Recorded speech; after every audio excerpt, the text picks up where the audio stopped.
La CIA siempre se ha creído mejor que cualquier otra agencia gubernamental. ¿Y saben qué? Es la peor.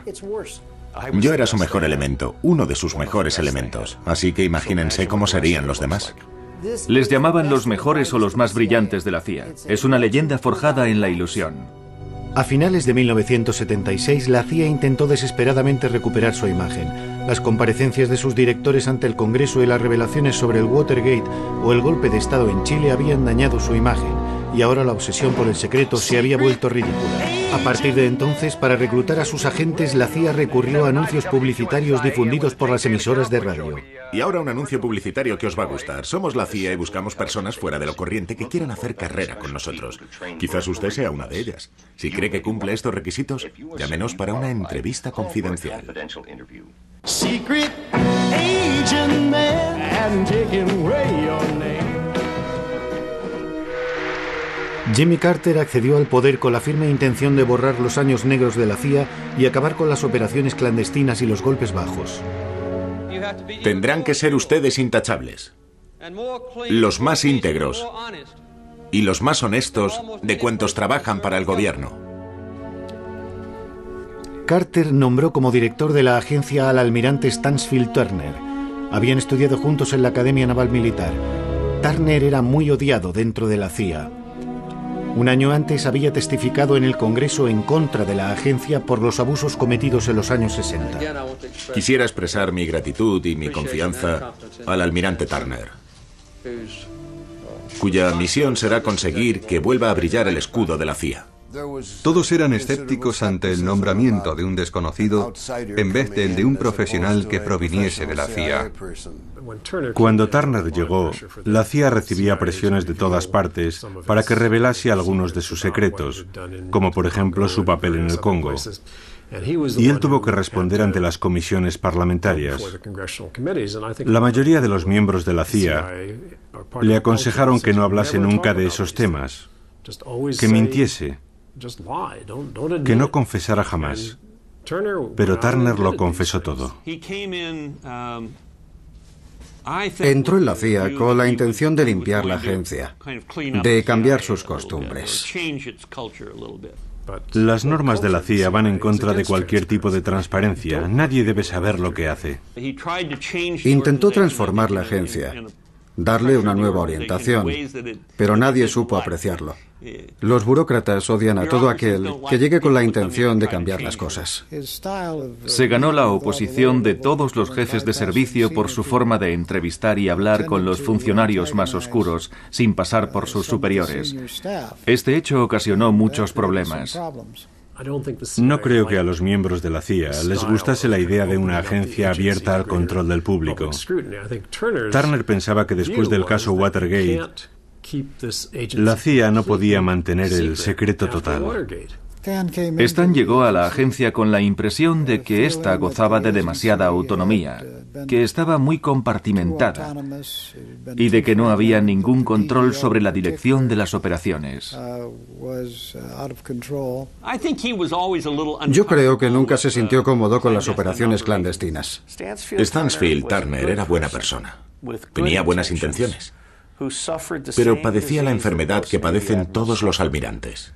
Confiaba plenamente en la tecnología y nada en las personas. Ellos creían que alguien que viniese de fuera no sería capaz de tomar decisiones sobre los métodos de espionaje. Turner es un tipo muy raro. Es realmente raro. Es todo un caso. Stansfield Turner se hizo famoso por estar a punto de iniciar un ataque nuclear contra la Unión Soviética. Una apreciación errónea hizo creer que se habían disparado misiles en dirección a los Estados Unidos. Fue un error. Hubo un problema. Nuestros aparatos indicaban un ataque inminente. En la pantalla de un radar se puede introducir de forma artificial un mensaje que señale la llegada de un misil. Aunque las personas que controlan los radares todos los días saben cómo es. Alguien pudo equivocarse y pulsar un botón que no era, y entonces apareció la señal. Cuando algo así pasa, hablas con los responsables y les dices, no está pasando nada, ¿hemos cometido algún error? Y alguien te contesta, nos hemos equivocado de botón. Está loco. Yo creo que Turner está chiflado. Algunos pensaban que era el peor director que habíamos tenido y otros creían que no estaba mal. En mi opinión, no fue nuestro mejor director. No creo que los años que Turner estuvo a la cabeza de la CIA puedan considerarse como una buena época, ni para el pueblo americano ni para la CIA. Le hizo más daño a la CIA que las comisiones Church y Pike juntas. Él, Schlesinger y unos pocos más consiguieron acabar con el servicio de operaciones clandestinas. Nada más llegar a la Casa Blanca, Jimmy Carter otorgó su perdón a los objetores de conciencia de la guerra de Vietnam. Después convirtió el Oriente Próximo en su máxima prioridad. Tras 15 días de negociaciones en Camp David, se firmó un tratado de paz entre Israel y Egipto. En Irán, Carter sufrió su primer fracaso, el más amargo. A mediados de agosto de 1978, la CIA proporcionó al presidente Carter unas informaciones totalmente erróneas sobre Irán, indicándole que dicho país no se encontraba en situación revolucionaria, ni siquiera prerevolucionaria.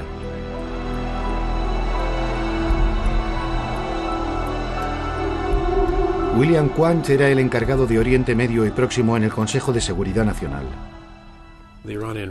La revolución iraní marcó un hito.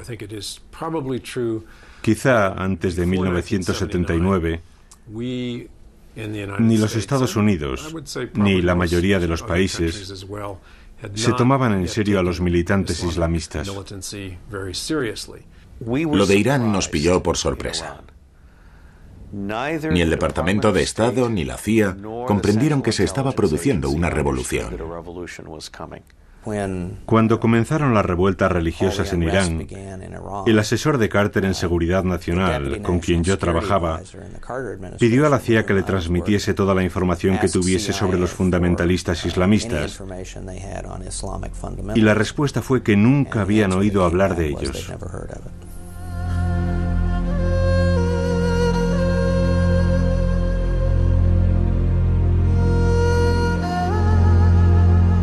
Desde su exilio en Neaufle-le-Château, en Francia, el ayatolá Jomeini llevaba meses preparando la revolución islámica y anunciaba su intención de derrocar el régimen feudal del Shah de Irán, a quien 25 años antes la CIA había instalado en el poder. La CIA y yo creíamos que aunque el Shah tuviese problemas en su país, disponía de una poderosa fuerza militar y de una sólida policía secreta. Y en caso de que estallasen revueltas en la calle, enviaría a la policía que dispararía sobre los amotinados si era necesario y conservaría el poder. Yo escuché al almirante Turner declarar públicamente en varias ocasiones que no había ningún indicio que hiciese pensar que los religiosos que vivían en Francia tuviesen capacidad para organizar una operación revolucionaria de tal envergadura. Estábamos totalmente equivocados. La CIA y todos los servicios secretos americanos no supieron ver que Jomeini podía hacer lo que hizo en el momento elegido y de qué forma. En todos los años que pasó en el exilio, nadie le prestó ninguna atención. Los molas se convirtieron en la fuente de inspiración del fundamentalismo. Jomeini daba las órdenes desde París. Nosotros no nos mostrábamos muy firmes frente al veneno que Jomeini diseminaba por todo el mundo árabe. Nosotros creíamos que se trataba de una secta religiosa más. Recuerdo que hablé con el que estaba considerado como el mayor experto en Oriente Medio e Irán de todos los servicios secretos americanos. Me dijo, Jomeini no quiere ser rey, solo quiere ser papa. No hay que temer una revolución islamista en Irán. El Shah de Irán compartía ese punto de vista. Pensaba que los religiosos eran unos reaccionarios, anticuados, muy fáciles de manipular o comprar, y que no había que preocuparse por ellos. Los comunistas son los únicos que pueden perjudicarnos. Los demás no son tan importantes. Decía, no os preocupéis por los turbantes. Ya me encargaré yo de ellos. Sé cómo hacerlo. Es fácil. El Shah se equivocaba. Y el gobierno americano cometió el mismo error de varias formas. Irán, bajo la inspirada dirección del Shah, es un islote de estabilidad en una de las zonas más agitadas del mundo. Pasamos demasiado tiempo escuchando al Shah y a su entorno, y no el suficiente escuchando a sus opositores dentro y fuera del país. No había nadie en la embajada que hablara farsi, ni siquiera los espías. Estábamos demasiado ocupados con nuestros viajes en primera clase y nuestras cenas lujosas en la embajada con las autoridades locales que nos contaban exactamente lo que nosotros queríamos escuchar. La CIA tenía muy poco contacto con el movimiento islamista en Irán. Yo creo que el embajador había prohibido a la CIA mantener el mínimo contacto con los elementos de la oposición. Es una pena que un embajador actúe así, porque nos priva de una fuente de información muy preciada, y más aún cuando esas personas llegan al poder, porque nadie tiene ninguna relación con ellos. Son cosas que pasan, errores que se cometen. Si el gobierno americano no solo apoya a una dictadura que oprime a su pueblo, sino que además prohíbe a la CIA que hable con los opositores, yo tengo derecho a hacerme la siguiente pregunta. ¿De qué sirve tener espías si no pueden tener contactos secretos con la oposición sin que lo sepa el gobierno? El embajador de Estados Unidos en Teherán era Richard Helms, exdirector de la CIA destituido por Nixon por negarse a mentir sobre el Watergate. Después de haber participado en el golpe de Estado de 1953 para derrocar a Mossadegh, se hizo íntimo del Shah y formó y adiestró a su policía secreta. Fue nombrado embajador en Irán justo después del escándalo Watergate. Fue embajador en los últimos días del Shah. Richard Helms le dijo al Shah que los Estados Unidos le apoyarían y le darían todo el armamento que deseara. Había una cooperación muy estrecha. Stansfield Turner y la esposa de Carter no paraban de enviar mensajes a Palacio aconsejándoles que resistiesen y cosas de ese tipo. Lo mejor habría sido decidirse en un sentido o en otro, y nosotros no lo hicimos. Jimmy Carter seguía los consejos de una persona un día y de otra diferente al día siguiente. Por eso nuestra política no tenía ningún sentido. Carter reflexionó y dijo, ya no necesito al Shah. ¿Y si intentar acercarme a los islamistas? No sabía que el Shah estaba gravemente enfermo y, sobre todo, ya no sabía qué hacer. La CIA se enteró demasiado tarde de que el Shah estaba desahuciado por la enfermedad. Los franceses lo sabían, pero la CIA no estaba al corriente. Los franceses provocaron nuestro error porque no quisieron revelarnos que el Shah estaba desahuciado. Nosotros sabíamos que había un problema, pero como lo subestimamos, no supimos prever la caída del Shah. No previmos el regreso de Khomeini y mucho menos la acogida que tuvo. El ayatolá Khomeini regresó a Irán. El Shah, abandonado por Estados Unidos, exiliado, luchaba contra un cáncer en un hospital neoyorquino. Richard Helms le visitó unos días antes de su muerte. Fui a verle a un hospital de Nueva York, en donde seguía un tratamiento contra el cáncer. Y lo primero que me dijo fue, ¿por qué me habéis hecho esto? La situación del Shah no tenía remedio. En un momento dado, los Estados Unidos se vieron obligados a enfrentarse a las cosas. No se puede mantener un caso sin esperanza indefinidamente. La política de nuestro gobierno no es la de intervenir en los asuntos internos de otros países y determinar quién debe ser su dirigente. Va en contra de la filosofía del pueblo americano.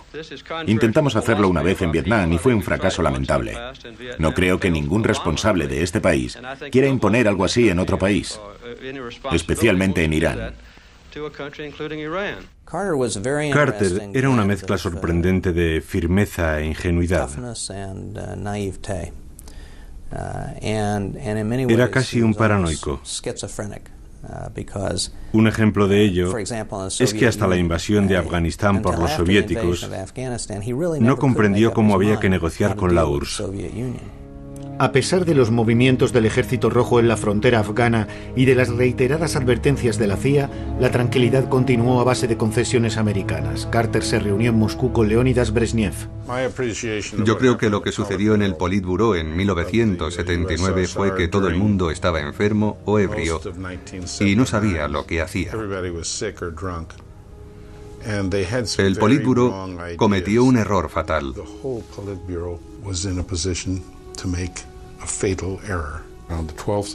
Y el 12 de diciembre se firmó el documento que autorizaba la intervención en Afganistán. Nos preparamos para la invasión, hicimos saber que las tropas estaban listas, pero pensábamos que no iban a invadir Afganistán. La administración no lo creyó, y eso que sabía que la URSS tenía capacidad para hacerlo y que había desplegado tropas para intervenir en cualquier momento.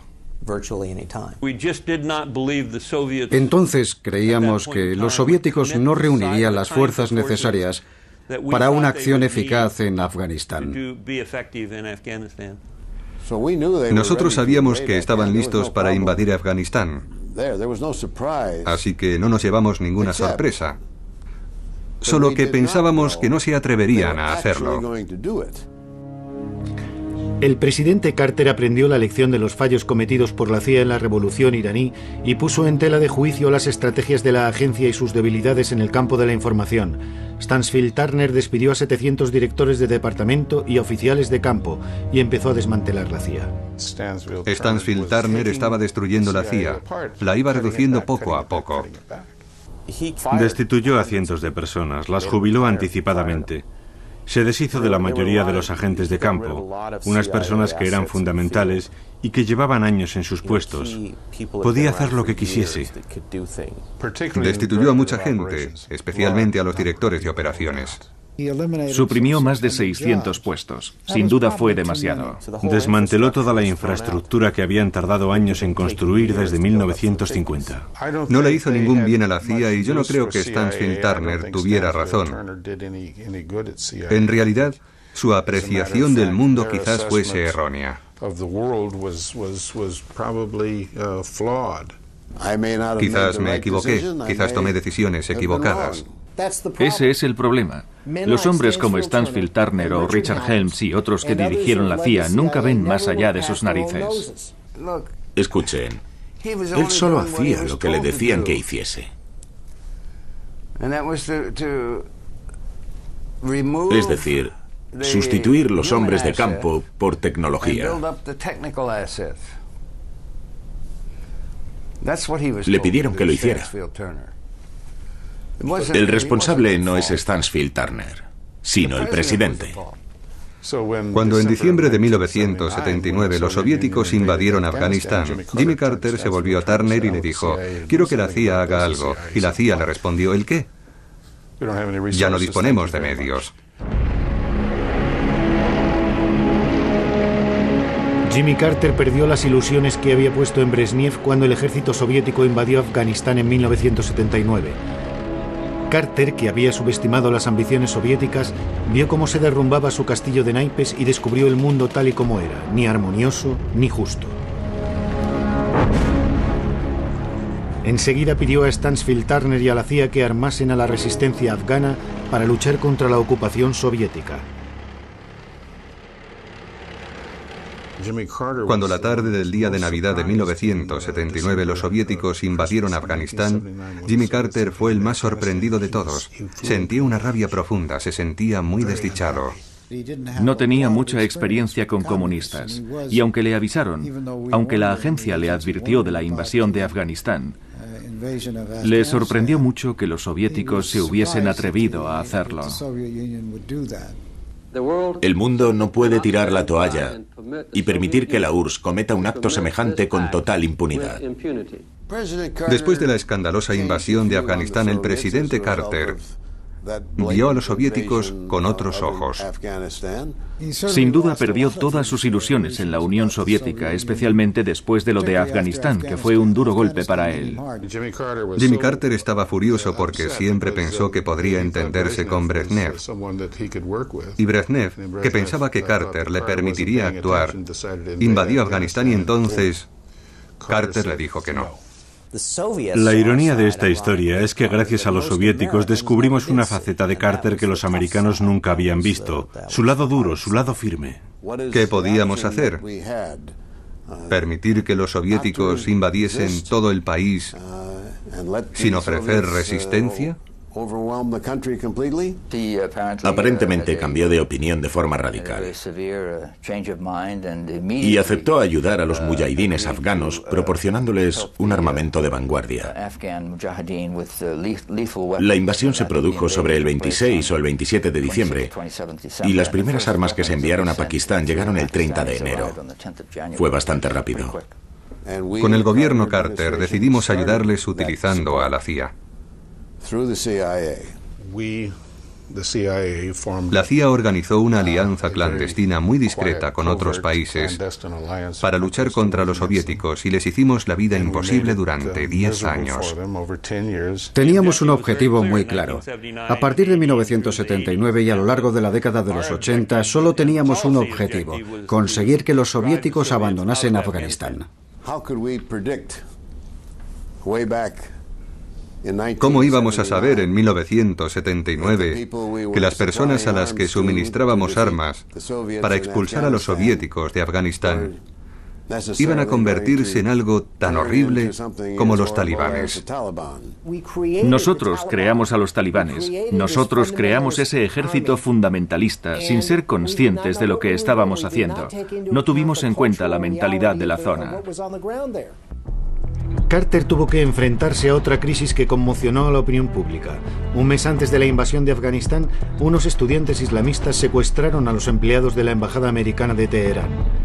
El secuestro podía poner fin a las ambiciones políticas de Carter, que esperaba la reelección.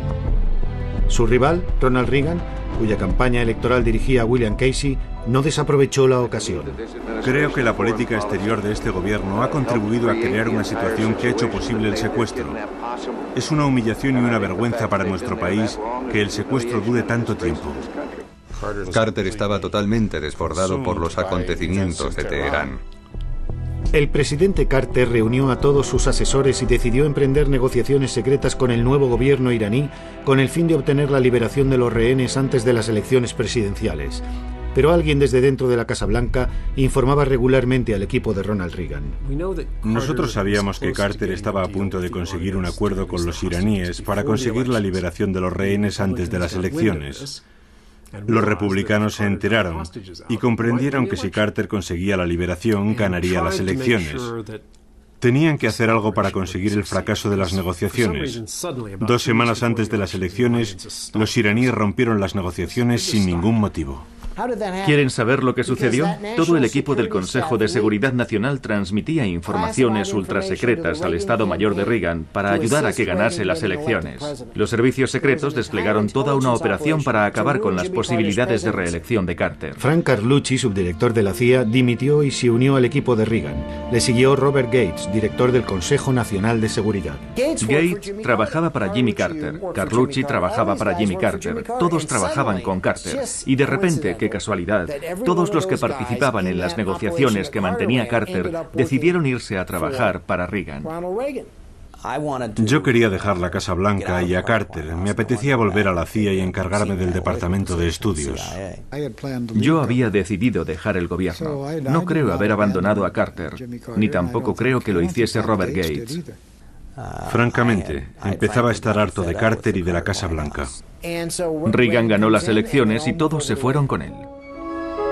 Los rehenes americanos de Teherán fueron liberados el día del traspaso de poderes entre Carter y su sucesor Ronald Reagan, el 20 de enero de 1981.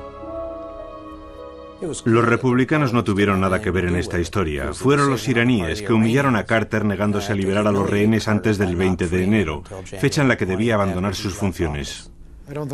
Yo no creo que hubiese nada. No hubo acuerdo entre los republicanos y los seguidores de Khomeini. Seguro. No es más que otra teoría del complot, pero es totalmente falsa. 10 años más tarde, Jimmy Carter desveló en televisión los entresijos de la Operación Sorpresa de Octubre. El presidente Bani Sadr, que dirigía Irán bajo el ayatolá Khomeini, declaró en varias ocasiones a los responsables del informe que había habido un acuerdo. Casey era el personaje central. En aquella época viajó a Europa. Su cometido fue un misterio durante mucho tiempo. Fue el director de campaña de Reagan y terminó siendo director de la CIA. Antes de su entrada en la Casa Blanca, Ronald Reagan había decidido convertir a William Casey en el hombre clave de su gobierno. Siempre seréis los ojos y los oídos del mundo libre, la última muralla contra el totalitarismo que quiere dominar el planeta. Casey fue el artífice de su brillante victoria. Consiguió apartar hábilmente a Jimmy Carter de la carrera y después dirigió la campaña electoral de Reagan con talento, gastando sin pensar. William Casey era un millonario que había hecho fortuna con sus negocios y dirigía el SEC, organismo que controla todas las operaciones de la Bolsa de Nueva York. Los conocimientos de Ronald Reagan en política exterior eran algo limitados, así que dejó a Casey las manos libres para decidir sobre nuevas orientaciones. Durante el periodo de transición, Stanfield Turner, en nombre de la CIA, informaba al futuro presidente del Estado del Mundo. Fui a informar al nuevo presidente. Creo que George Bush no estaba ahí. E hice mi informe. Empezó su exposición. Los soviéticos tenían un misil aquí, otro allí, trabajaban en la reducción del armamento. Un informe muy detallado, muy preciso. Entonces Reagan se levantó, se aflojó la corbata, se quejó del calor que hacía y preguntó si alguien quería un café. No le interesaba nada la exposición. Me pareció que algunas de sus preguntas no eran muy pertinentes. Después de eso no hubo más exposiciones. Reagan no quería más, enviaba a sus asesores, así que no tenía la menor idea de lo que pasaba. A partir de su nombramiento como director de la CIA, William Casey reforzó el papel de la agencia y restableció la mayoría de los puestos que Stanfield Turner había suprimido. Con él se intensificaron las operaciones clandestinas de la CIA. Probablemente Bill Casey haya sido el director de la CIA más poderoso desde Allen Dulles. Tenía unas relaciones excelentes con el presidente y gran parte de su autoridad venía del hecho de que el presidente confiaba en él. Cogía el teléfono, decía Ronnie, y hablaba con el presidente. William Casey fue un caso único en la historia de los Estados Unidos. Tenía tanto poder como el secretario de Estado, el secretario de Defensa o el presidente de los Estados Unidos. A Casey le habría gustado ser secretario de Estado, pero no podía serlo. El Congreso nunca habría permitido su investidura. Se decantaron por Alexander Haig. William Casey era un acérrimo defensor de las operaciones clandestinas. Pero no tenía mi experiencia en la materia. Yo desconfiaba y me mantenía al acecho.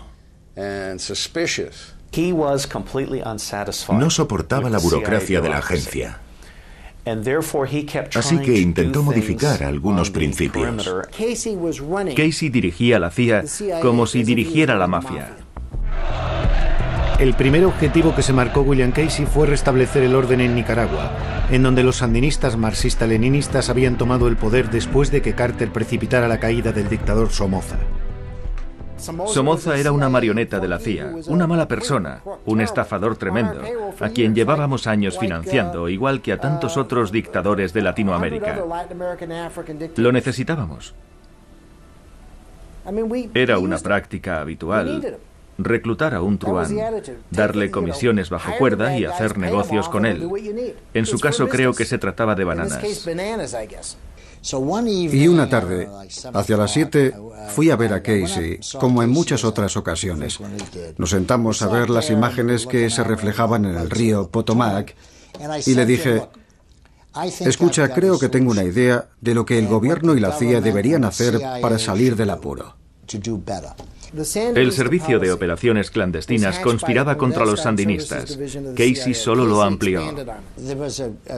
Hubo un golpe de Estado contra Allende en Chile, pero en Nicaragua no organizamos ningún golpe de Estado. Al principio colocamos a 500 personas a lo largo de la frontera entre Honduras y Nicaragua y organizamos una operación de guerrilla dentro de Nicaragua para interceptar los envíos de armas a El Salvador o a otros lugares. A continuación, creamos un ambiente revolucionario.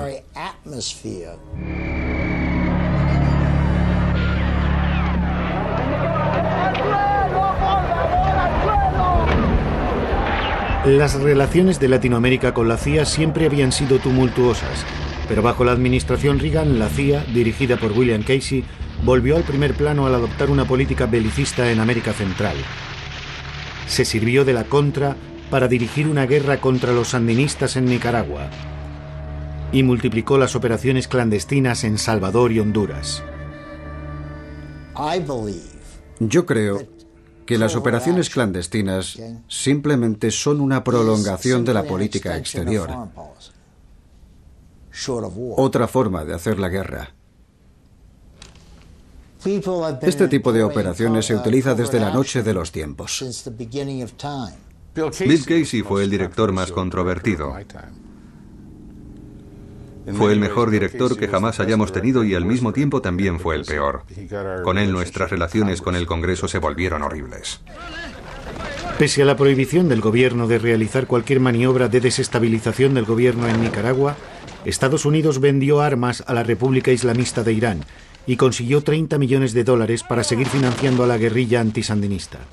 Se supone que todas las acciones clandestinas de la CIA tienen la autorización oficial del presidente de los Estados Unidos. Sin embargo, Reagan afirmó no estar al corriente. ¿Si estaba el presidente al corriente? Pues claro que lo sabía. No había ni una sola persona en Washington que no estuviera al corriente. Se hablaba de ello en todos los cócteles. Todos sabían lo que hacía. Y entonces nos metimos en el Iran Gate. Fue el asesinato de la CIA. William Trench Smith ha descubierto que usted pudo autorizar a la CIA a vender ilegalmente armas a algunos países, saltándose las leyes. Un agente compraba armas al Ministerio de Defensa y las transfería a Irán en cuanto el país efectuaba los pagos. ¿Lo recuerda? Sí. ¿Es ilegal vender armas a Irán y con el dinero obtenido financiar a la Contra? Coronel North, cuando habló con el director Casey de estos beneficios, Se lo voy a decir a usted y a los miembros de la Asamblea. Mentí en el Congreso. Mentí. ¿En su declaración? En mi declaración. ¿Cara a cara? Cara a cara. ¿Mintió en sus declaraciones sobre el apoyo que dio a la Contra? Sí, lo hice. La CIA siempre había recibido muchas críticas, especialmente por sus actividades en Latinoamérica.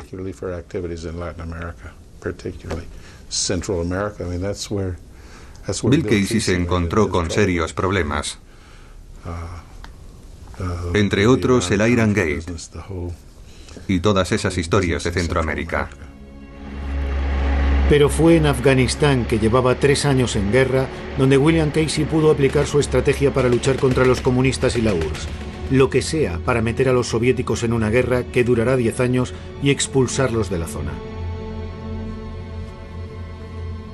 Bill Casey cambió las reglas del juego en Afganistán. Carter había decidido hostigar a los soviéticos, agotarles, hacerles la vida imposible.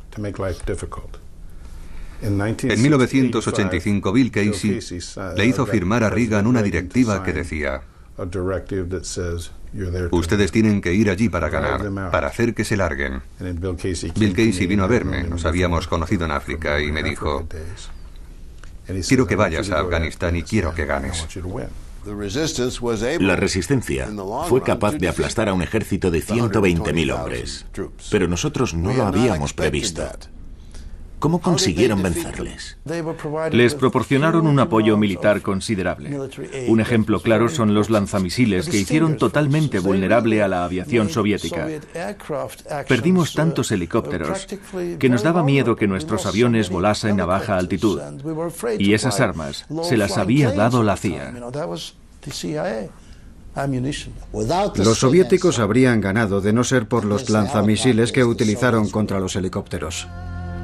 La CIA ya proporcionaba armas y dinero a los mujahidines afganos con Carter, pero bajo la dirección de William Casey, la agencia armó a decenas de grupos de la guerrilla sin ningún control para atacar a los soviéticos, llegando a proporcionarles armas de vanguardia. Entregaron misiles antiaéreos a los fanáticos islamistas a cambio de la promesa de que el armamento solo sería utilizado contra los rusos. 10 años después de la marcha de los soviéticos, ese armamento seguía utilizándose. 1.000 millones al año, en total 3.000 millones de dólares para acabar con Afganistán. ¿Saben cuánto le costó la Guerra Fría al contribuyente americano? 13 billones de dólares. Ni siquiera puedo imaginar los ceros que tiene esa cifra. Así que 3.000 millones por acabar con la Guerra Fría era un buen precio. Una ganga. Fue un éxito. Pero crear un grupo armado de los pies a la cabeza engendró otros problemas. En realidad, la CIA proporcionó armas a los mujahidines con las instrucciones, y hoy sabemos que Bin Laden era uno de los que las recibió. Los integristas más fanáticos con los que entonces negociamos son los mismos a los que hoy nos enfrentamos, o sus sucesores. Proporcionamos armas a los mujahidines afganos, y hoy algunos de ellos luchan contra nosotros. Esa es la realidad. Es un ejemplo típico de consecuencia imprevista. La CIA hizo cuanto pudo para esquilmar a la Unión Soviética y conseguir que se desmoronase. Pero la CIA no comprendió que aquellos a quienes estaba apoyando no luchaban únicamente contra la Unión Soviética. No deberíamos habernos hecho ilusiones sobre nuestros amigos durante la guerra contra los soviéticos en Afganistán. No elegimos a nuestros aliados con lucidez, no los controlamos seriamente. Y una vez cumplido nuestro objetivo, vencer a los soviéticos, cortamos nuestra relación con ellos y nos largamos. Después de 1989, el mundo entero se olvidó de Afganistán, no la CIA. La CIA no construye naciones, hace lo que tiene que hacer. Pensábamos que la CIA, o mejor dicho, el gobierno americano, debería haber seguido apoyando a los afganos después de 1989, pero los Estados Unidos abandonaron Afganistán. Y dejamos a Afganistán hecho jirones. No estuvo bien. Quizás no necesitasen tanto apoyo, ni tantas armas, ni tantos lanzamisiles, pero nosotros no creamos el movimiento islamista. Fue una política demente y estúpida que prácticamente destruyó Afganistán. Y ahora el mundo entero paga las consecuencias con la guerra contra el terrorismo. Tenemos que asumir el hecho de que nosotros contribuimos a crear las condiciones necesarias para que un loco como Osama Bin Laden consiguiese reunir a un puñado de desesperados.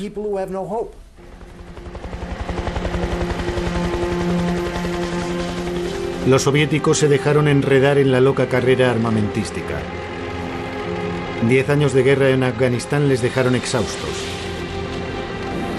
Robert Gates fue quien, desde la CIA, durante la presidencia de Reagan, exageró las informaciones sobre la potencia soviética, empujando a la Casa Blanca a la incapacidad para prever la caída de la Unión Soviética.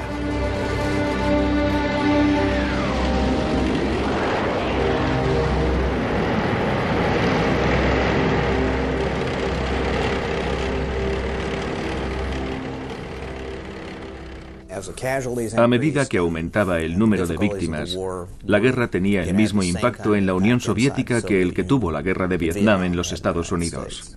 Creo que eso fue lo que contribuyó al desmoronamiento de la Unión Soviética. Era evidente que la Unión Soviética no podía soportar unos gastos militares de este orden sin hablar de sus aventuras en el extranjero. No podían permitírselo. Era un castillo de naipes y se derrumbó económicamente, como vimos después. La CIA mantenía que podrían seguir gastando dinero en armamento hasta la noche de los tiempos, pero era imposible. Nosotros intentábamos averiguar el porcentaje del presupuesto soviético destinado a la defensa. Y sé que nuestras cifras no siempre se ajustaron a la realidad. Recuerdo haber dicho a los soviéticos que estimábamos su presupuesto militar en el 20% de su Producto Nacional Bruto, y nos dimos cuenta de que era más elevado, algo como el 40%. Creo que sobreestimamos la capacidad económica soviética, y la CIA fue la responsable. La CIA no elaboró un análisis exacto de la Unión Soviética, que realmente vivía una situación dramática. Se decía que no serían capaces de mantener el esfuerzo por mucho tiempo. Nosotros lo habíamos previsto, pero no de forma tan clara como podíamos y deberíamos haberlo hecho. En ocasiones exagerábamos el número de misiles que fabricaban. No podíamos conformarnos solo con mirar sus 30.000 misiles nucleares y pensar, no hay por qué preocuparse, su economía se está desmoronando. Por aquel entonces yo hablaba con los soviéticos y solía preguntarme por qué nosotros creíamos que eran tan poderosos cuando en realidad no lo eran.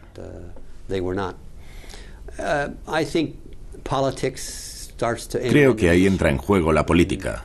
El Pentágono. Necesitaban más armamento.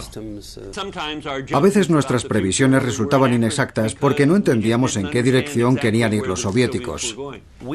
Nosotros mandábamos nuestros bombarderos al norte de Rusia, solo para ver hasta dónde podíamos llegar. Por esta razón, la Unión Soviética decidió gastar tanto dinero en la fabricación de misiles y otros sistemas de defensa. Estados Unidos jugaba a provocar. Es una mala política, un juego de indios y vaqueros estúpido al que nunca deberíamos haber jugado. Cuando en 1986 el nuevo jefe del Kremlin, Mikhail Gorbachev, se entrevistó con Ronald Reagan, la URSS estaba al borde de la implosión. El Washington Post escribió: Robert Gates no es la clase de persona con la que apetece pasar un fin de semana. No sé por qué el Washington Post escribió eso. Uno de sus periodistas decía que en lo referente a la Unión Soviética, yo era el equivalente al burrito Igor en Winnie the Pooh. Solo veía el lado malo de las cosas y nunca veía la parte positiva. Dijo que yo era muy pesimista respecto a la Unión Soviética. Yo era muy escéptico con respecto a Gorbachev. Al presidente Reagan le caía bien. Y recuerdo que en una ocasión le dije: señor presidente, no olvide nunca que es el último comunista de la Unión Soviética. Gorbachev no está ahí para desmantelar la Unión Soviética, sino para ponerla de nuevo en pie, porque ha comprendido que estaba en muy mal estado. Estaba claro que quería destruir la burocracia estalinista, pero no tenía nada para sustituirla. Creo que los acontecimientos me han dado la razón. La Glasnost y la Perestroika se volvieron incontrolables. Yo no creo que presintiese la caída de todo el sistema. A él le habría gustado conservarlo intacto. Creo que Gorbachev decía la verdad. Y empezó en 1985-1986, justo después de tomar el poder. Creo que todos subestimamos la magnitud de los cambios políticos que iba a emprender. Un año después, en 1987, Reagan lanzó un reto a Gorbachev. Tire ese muro, señor Gorbachev. Creo que nadie podía imaginárselo. Yo estaba al lado de Reagan cuando dijo aquel: tire ese muro, señor Gorbachev. Y recuerdo que pensé que era una frase muy bonita, pero que nunca sucedería. Todos se mostraban reticentes a revelar su punto de vista. Era un fracaso de los servicios secretos. Y se produjo una revolución en la Unión Soviética cuando nadie pensaba que algo así pudiera suceder. Si alguien cree que fue Ronald Reagan quien ganó la Guerra Fría, es que no entiende nada de historia. La Guerra Fría no la ganaron ni Ronald Reagan ni nuestras defensas militares. Fue la contradicción interna de un sistema político defectuoso, el marxismo-leninismo, la que provocó la inevitable desaparición de la Unión Soviética. El nuevo presidente George Bush asistió a la caída de la Unión Soviética. Forjado por la Guerra Fría y sus años en la CIA, resultó muy difícil convencer a Bush de la inminente desaparición de la URSS. En junio de 1989, yo era asesor adjunto de Seguridad Nacional y elaboré un memorando a partir de las informaciones recabadas por la CIA, en el que le decía al presidente que existía una posibilidad real de que Gorbachov no siguiese en su puesto al cabo de 1 o 2 años, por lo que deberíamos comenzar a idear un plan de urgencia, no solo para hacer frente a su destitución, sino también en previsión de la caída de la Unión Soviética. Es cierto que no dijimos el día. A los servicios secretos no les pagan por ser adivinos. Sabíamos que la Unión Soviética tenía graves problemas, principalmente económicos, aunque también políticos. Pero de ahí a pensar que podrían provocar la caída del sistema soviético, eso superaba el límite de nuestra imaginación. Nadie le vio venir. No era posible. Quien diga que se podía prever que el muro de Berlín caería el 9 de noviembre es un mentiroso. Yo no creo que los analistas de la CIA hubiesen previsto la caída de la Unión Soviética.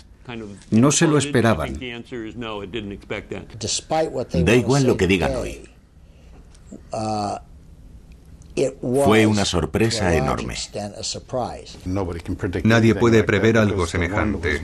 Y el más sorprendido en esta historia no fui yo, y eso que estaba en una misión para la CIA en Alemania del Este. No. Fue Erich Honecker que dijo: ¿pero qué está pasando? Y él dirigía Alemania del Este. Sus servicios secretos, es decir, el KGB, que estaban en el meollo de todo lo que ocurría en la Unión Soviética, tampoco pudieron prever el hundimiento de la URSS, y eso que su existencia dependía de ello. La CIA no pudo prever la caída de la URSS, pero permítanme que les diga una cosa. Yo era un oficial del KGB, me encargaba de la seguridad interna y no vi venir nada. En la URSS nadie podía creer que el sistema llegara a su fin. Para alguien como yo, que había vivido toda su vida de adulto con la Guerra Fría, era totalmente surrealista. Para mí y para muchos de mis colegas era nuestro mundo y resultaba difícil imaginar que pudiera cambiar. Yo pensaba que la Guerra Fría duraría toda la vida. Asistir desde mi sillón en Langley a la caída del muro de Berlín en noviembre de 1989 y el desmoronamiento de la Unión Soviética en 1991 fue una experiencia increíble. Era difícil admitir que un imperio pudiese derrumbarse, apagarse como si fuera una llama.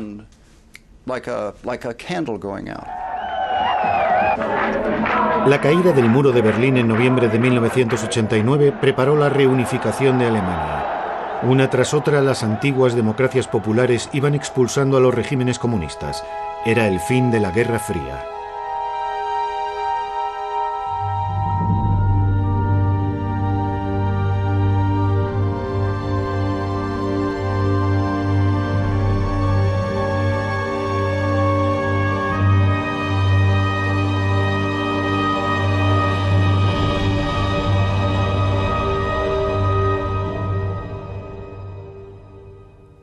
Era como al final de la Segunda Guerra Mundial. Todo el mundo estaba agotado. Ya nadie quería luchar. Fue una especie de...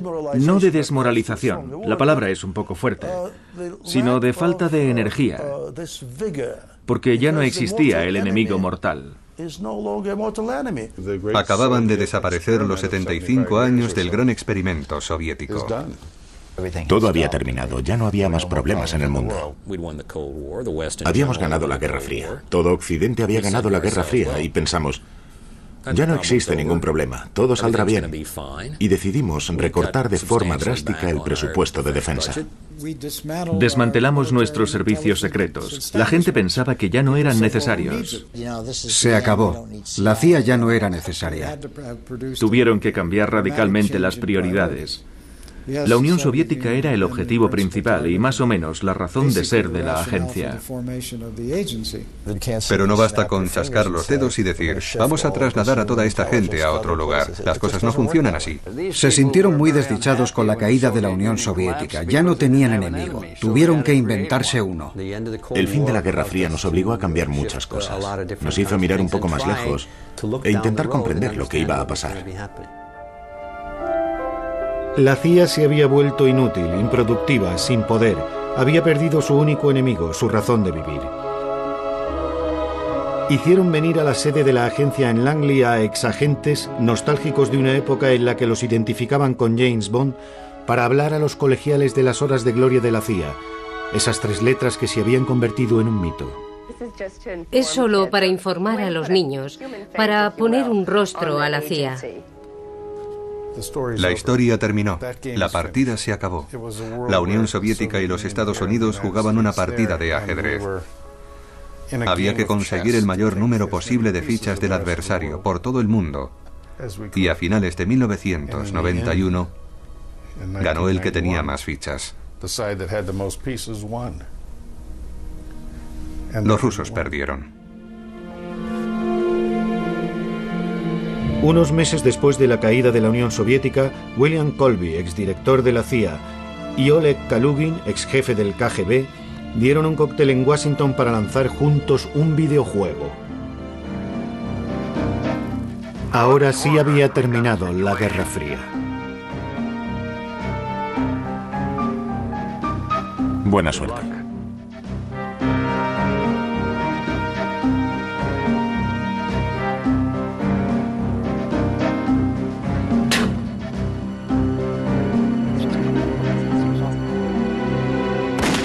Cada vez que parece que los americanos han traspasado los límites de la estupidez, van y hacen algo más estúpido todavía.